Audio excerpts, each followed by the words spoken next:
হবে, এটা একটু শিখতে ঢুকে আসো। হয়েছে? হয়েছে। এখন কটা বাজে? 11:42 বাজে এখন। আসছি। সবাই নাইটি টাইটি পরে, বাবা নাইটি পরে, আমার বাপি লুঙ্গি পরে, তোমাদের দাদা ভাই শর্টস পরে, মানে আমিও শর্টস, যে যেরকম ছিলাম বাড়িতে ওরকম ভাবেই এখন মেলা দেখতে এসেছিলাম। হঠাৎ করে ডিসিশন হলো যে এক্ষুনি চলে যাব। ব্যাস এসেছিলাম, এখানে একটা অনুষ্ঠান হচ্ছিল বাড়ির পাশে, দেখো হঠাৎ ডিসিশনটা আমার কিন্তু তোর। হ্যাঁ ছোট ভাই, আমি তোমাকে বললাম না কেন? ছোট ভাই খেয়াল করতে অ্যাকচুয়ালি সকালবেলা গিয়ে স্কুল করা খুব কষ্টের, তো এক্ষুনি আমরা বেরিয়ে যাচ্ছি। Good morning. কাল রাত 12টার সময় খেজুরি থেকে বেরিয়েছি। হঠাৎ করে প্ল্যানিং হলো যে সবাই চল পালিয়ে যাই, কারণ যা গরম আর এমনিতেই ভোর ভোর স্কুল আছে, এখান থেকে উঠে যেতেও খুব সমস্যা হবে বলে কি করেছি তো তোমরা দেখলেই। রাত 12টার সময় সবাই মা থেকে গেছে, আর আমরা সবাই যে যেরকম ছিলাম নাইটি পরা অবস্থায়, যে যেই অবস্থায় ছিলাম আমরা বেরিয়ে চলে এসেছি। আর বাড়িতে এসে মোটামুটি একটু ঘুমিয়েছি। এই জুন মাসটা তো আমার মর্নিং সেশন চলবে। যাই হোক, সকালে উঠেছি, এত দেরি করে ঘুমিয়ে আবার ভোর ভোর 5টার সময় ওঠা কি যে কষ্ট কি বলবো। তবে ভালো, সকাল সকাল স্কুল হয়ে গেলে সারাটা দিন অনেকটা সময় পাওয়া যায়।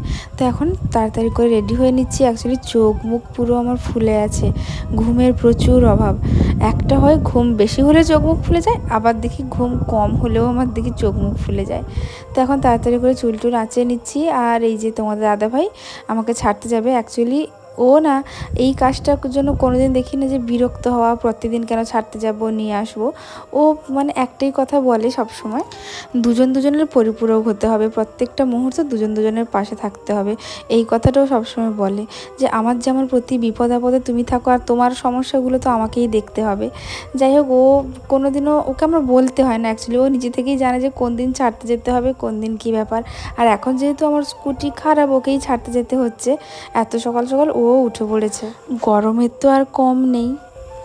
কালকে রাতে এমনভাবে চলে এসেছি না, একটা কারণে আমাদের ভীষণ, বিশেষ করে আমার তো খুবই মন খারাপ করছিল। মানে কি হয়েছে বলো তো, মানে এত রাত্রে এসেছি, আমার তিতুন ঘুমিয়ে গেছিলো। তো কি আর করা যাবে, তিতুনকে 3-4 বার ডেকেছি, খুব যে প্রচুর ডেকেছি তা নয়, তারপর তিতুন উঠেনি। ওই জন্য আমরা আর কি করেছি, চলে এসেছি। সকালে উঠে তিতুন নাকি খুব কান্নাকাটি করছে যে কেউ আমাকে একবার বলে গেল না, কেন আমাকে বলে গেল না।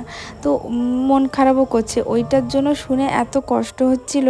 সত্যি আসার সময় হয়তো ডেকে এলে ভালো হতো, এইটা ভেবেই ডাকিনি যে ঘুমোলে আবার একবার ঘুম ভেঙে গেলে না আমার তিতুনের ঘুম ধরতে চায় না। কিন্তু এতটাই মন খারাপ করছিল, পরে ভেবে খুব কষ্ট হচ্ছিল, কারণ এরপর আর সামনে কোনো ছুটি ছাটা নেই, কবে যাব তার কোনো ঠিক নেই। এই যে তোমাদের সঙ্গে কথা বলতে বলতে স্কুলেও আজকে চলে আসছি। এই যে আরেকজন, কত কথা কত গল্প। তাড়াহুড়োতে বেরিয়ে চলে এসছে, হেলমেটটাই পরেনি, আর সানগ্লাস বা হোয়াইট গ্লাস কোনো কিছুই পরেনি। বলছে যে ওই চশমা ছাড়া না স্কুটি বা বাইক চালাতে খুব কষ্ট হয়। আমি ওকে ওটাই বলছি যে তুমি কি করে চালাও, আমি আজ অবধি কোনো দিন চালাতে পারিনি ওরকমভাবে। স্কুলে এসছি, আর স্কুলে এসে ক্লাস মানে সব কিছুই কমপ্লিট। এখন মিড ডে মিলের খাওয়া দাওয়ার সময় হয়েছে। অ্যাকচুয়ালি আমি চেষ্টা করি আমার প্রফেশনাল লাইফ, আমার সোশ্যাল মিডিয়া লাইফ আর দুটোকে আলাদা রাখতে। স্কুলের দেখবে পড়াশুনো, ওইগুলো আমি খুব একটা কোনো দিনই ভিডিও দেই না, বা পড়ানোর ভিডিও তো একদমই দেই না। আর সব কিছুর মধ্যে একটা লিমিট থাকে। আমার একটা সোশ্যাল মিডিয়াতে প্রোফাইল আছে বলে যে আমি স্কুলে গিয়ে ভিডিও করব ওই ব্যাপারটা নয়। তবে হ্যাঁ, আমি স্পেশাল দিনগুলো একটু ভিডিও করে তোমাদের সঙ্গে শেয়ার করি। যেমন আজকে আমাদের পৌলমীদির ছেলের বার্থডে। প্রথমেই দেখলে অহন এসে আমার সঙ্গে দুষ্টুমি করছিল। তো পৌলমীদির ছেলের বার্থডে, ওই জন্য স্কুলের সব বাচ্চাদেরকে মিষ্টি খাওয়াচ্ছে। আর স্কুলে না খুব সুন্দর একটা ইনস্ট্রুমেন্ট গিফট করেছে, সেটা হলো সাইড ড্রাম বিট ড্রাম, যেটা আমাদের 15ই আগস্টে খুবই কাজে লাগবে। পৌলমীদির বাচ্চার জন্মদিন উপলক্ষে, তো ওই জন্য ভাবলাম তোমাদের সঙ্গে ছোট্ট করে একটু শেয়ার করি। না হলে সেরকম ভিডিও করা হয় না। তো সবসময় আমি এটা মেনটেন করার চেষ্টা করি, সোশ্যাল মিডিয়া লাইফ আর প্রফেশনাল লাইফ দুটো যেন আলাদা থাকে। জামাই ষষ্ঠীর বাজারে আজকে স্টুডেন্ট একটু কম এসছে, মানে মনে হয় মামার বাড়ি থেকে এখন ওরা আসেনি। তো আজকে মিড ডে মিলে একটা জিনিস দেখে এতটাই ভালো লাগলো, একটা বাচ্চার বাবা তার মেয়েকে বসে ভাত খাওয়াচ্ছেন। সত্যি এই দৃশ্যটা এতটাই সুন্দর লাগছিল। বাবারাও, শুধু যে মারা আসে তা নয়, বাবারাও আসছেন। আর আমাদের স্কুলে প্রি প্রাইমারি বাচ্চাদের জন্য অ্যালাউ করা আছে গার্ডিয়ান এসে খাওয়াবে, কারণ ওরা অনেকটাই ছোট। এদিকে দেখো আজকে স্কুলে ছুটির সময় আমাদের জ্বালানি এসছে, মানে ছুটি প্রায় হয়েই গেছে। তখন কি করব, সময়ও হাতে নেই, নিজেদেরকে হাত লাগিয়ে দিতে হয়েছে। তো আমরা সব ম্যাডামরা মিলে, আমাদের হেড স্যার সবাই মিলে, রান্নার বৌদিরা, এত কার্ড এসছে একসঙ্গে। কখন যে রিক্সার ড্রাইভার যিনি এসছেন উনি কখন রাখবেন কখন হবে, প্রায় মানে অনেক লেট হয়ে যাবে।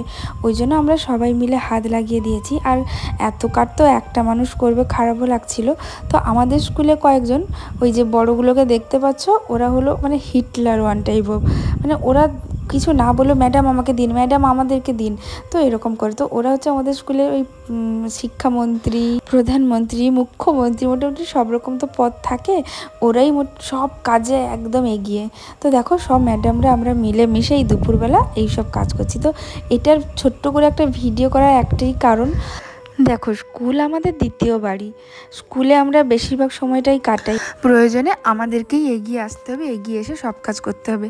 তো আমাদের স্কুলে মানে আমরা সত্যি 7 জন আছি, এতটাই সব কাজে মোটামুটি আমাদের এনার্জি, কোনো কাজে কাজ করব না এই ব্যাপারটা আমাদের মধ্যে থাকে না।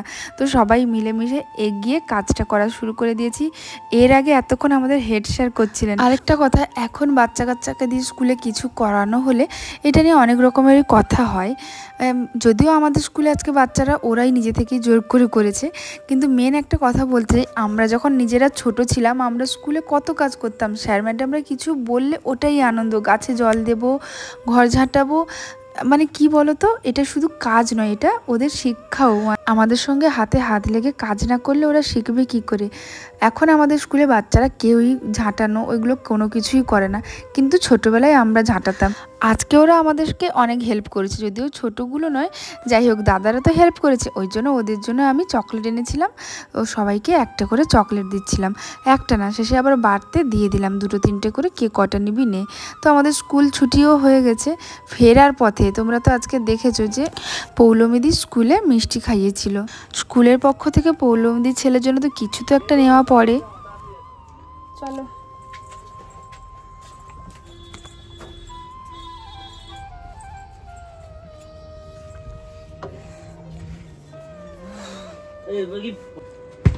এটা একটা দেখতে পারবে, ভারতের ম্যাপ বানাতে পারবে। এতে সব টুকরো টুকরো ভিতরে সব কাটা আছে। আচ্ছা, এটা ম্যাগনেট দেওয়া? এটাও না, এটা ম্যাগনেট না, এটা এমনি। এটাও ভালো, ইন্ডিয়ার ম্যাপ।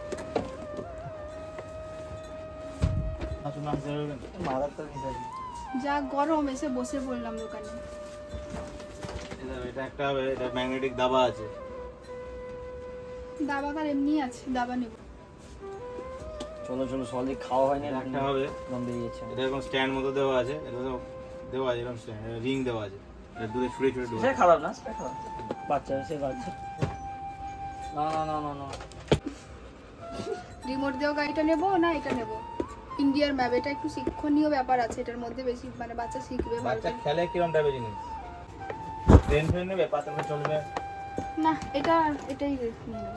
এটা কাঁথিতে খড়গপুর বাইপাসের কাছে বেশ কয়েকটা সুন্দর সুন্দর গিফটের দোকান আছে। তো আমরা ওখানে এসেছি গিফট কর্নারে, প্রত্যেকটা গিফট ভীষণ সুন্দর, বাচ্চার জন্য দেখতে, তার সঙ্গে আর এমনি টুকটাক বাড়ির সাজানো জিনিস তো দেখতে ইচ্ছেই করে। প্রত্যেকটা জিনিস ভীষণই সুন্দর ছিল। আমরা স্কুলে আলোচনা করেছিলাম অহনের জন্য এমন কিছু একটা নেব যেটা ওর পড়াশুনো প্লাস খেলার কাজে লাগবে, যেটা থেকেও কিছু শিখবে। আর কি দুষ্টু জানো, ও মোটামুটি একটাই কথা বলে, স্পর্ধা ম্যাডাম নাকি ওর বেস্ট ফ্রেন্ড। আর সত্যি আমি ওকে না ভীষণ ভালোবাসি। এক হয়েছে পৌলমীদির ছেলে, আরেক হয়েছে আমাদের হেড স্যারের ছেলে, দুজনই স্পর্ধা ম্যাডামকে চাই, স্পর্ধা ম্যাডামকে চাই। আমিও ওদের দুজনকে খুব ভালোবাসি, আমার মানে ওরা এলে আমার সঙ্গেই থাকে। তো যাই হোক, এখন গিফট কেনা হয়ে গেছে, আর প্রচুর বাইরে রোদ, প্রচুর। তোমাদের দাদাভাই বলছে এবারে চলো, আর হচ্ছে না, মানে এই রোদে রোদে আমাকে আবার আনতে এসছে মানুষটা এত দূর থেকে। আমি বলেছিলাম আনতে আসতে হবে না, কোনো কথা নেই, না না আনতে আসি, তুমি রোদে কি করে আসবে। যাই হোক আনতে এসছে, এই জন্য তাড়াতাড়ি করে দেখে নিচ্ছি। হঠাৎ করে চোখ গেল এই সুন্দর সিরামিকের ফ্লাওয়ার ভাসগুলোর ওপর।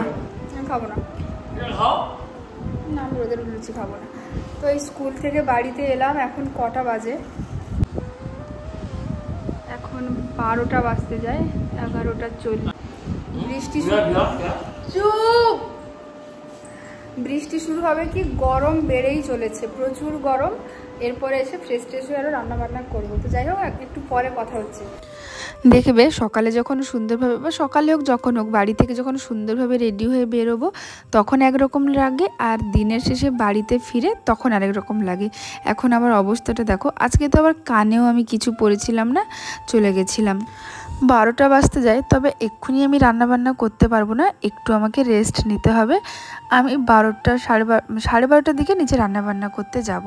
তো এখন একটু ফ্রেশ ট্রেশ হয়ে নিয়ে একটু শুই, তারপর তোমাদের সঙ্গে আবার আসছি কথা বলতে। তো নিচে নেমে এসেছি, কি রান্নাবান্না করব ভাবছিলাম। বাবা বাড়িতে খাবে না, অ্যাকচুয়ালি আমাদের এখন ট্রলার পুজো হচ্ছে। তোমরা অনেকেই জানো, অনেকেই জানো না, আমাদের বাড়ির বিজনেস আছে ট্রলার, দীঘাতেও আছে, পেটুয়াঘাটেও আছে। তো সব জায়গায় এখন পুজো হচ্ছে, নতুনভাবে সব ট্রলার জলে নামবে। তো ওই জন্য বাবা মোটামুটি কয়েকদিন বাড়িতে থাকছে না, মানে দুপুরবেলা খাচ্ছে না, রাত্রে এসে খাচ্ছে। 3 জনের রান্নাবান্না করব। তো মা বললো যে 3 জনের কী করবে, একটা মাছের ঝাল কিছু করে নাও, না হলে যদি না করবে তুমি রেস্ট নাও, আমি রান্না করছি। আর বাবা যেহেতু সকাল থেকে বেরিয়ে যাচ্ছে, মা এত বড় ঘর পরিষ্কার পরিচ্ছন্ন করে পুজো আচ্চা করে, আমি যখন আসি সদ্য পুজো আচ্চা করে নামলো। ওই জন্য বললাম না তুমি বরং রেস্ট নাও, আমি তাড়াতাড়ি করে রান্না করে নিচ্ছি। তো আজকে যেটা করেছিলাম, চুনো মাছের তেঁতুল টক, আর করেছিলাম পাবদা মাছের আলু দিয়ে ঝোল। ভালো লাগে আলু না দিয়ে, বেগুন দিয়ে না জিরে ঝোল, পাবদা মাছের জিরে ঝোল, এরকম হয় কোনো দিন, কিন্তু আজকে ওরকমই রান্নাবান্না করে নিয়েছিলাম। ওইগুলোর আর ভিডিও করা হয়নি। আর এদিকে দেখো শাক ভাজা করছিলাম। তো আজকের এতটুকুই ভ্লগ। যা গরম পড়েছে, আমার আর ইচ্ছে করছে না ভ্লগটা কন্টিনিউ করতে। তো এখন মাঝে মাঝে 1-8 দিন গ্যাপ হয়ে যাচ্ছে, সেটারও একটাই কারণ এই গরম। দিনের শেষে যা গরম পড়েছে না, আলাদা করে আর এডিটিং করব বসে খুবই কষ্ট হচ্ছে। তো ওই জন্য আমি কালকে ভ্লগটা দিতে পারিনি। তবে হ্যাঁ, এখন আমি একদম চলে এসেছি রাউতারাতে, মানে আমার বাড়িতে, আর তোমাদের সঙ্গে ভ্লগ শেয়ার করতে কোনো সমস্যা হবে না। আর দেখো জামাই ষষ্ঠীর ওই গিফট, আমি ওই ভাইরাল শাখা পলাটা পরেছি, কেমন হয়েছে তোমরা কিন্তু জানিও। তো চলো আজকে ব্লগটা এখানেই এন্ড করছি, কাল দেখাবে নতুন একটি ভিডিওর সঙ্গে। এখন সন্ধেবেলা বসে চা খাচ্ছি, ব্লগটা আর সারাদিন কন্টিনিউ করা হয়নি। আমি আর তোমাদের দাদাভাই দুজনে চা খাচ্ছি, গরমে পুরো অবস্থা খারাপ। তো এখন আসছি, তোমরা সবাই খুব ভালো থেকো, সুস্থ থেকো, সাবধানে থেকো, আর আমার ব্লগটি ভালো লাগলে আমার পাশে থেকো। Tata, bye, good night.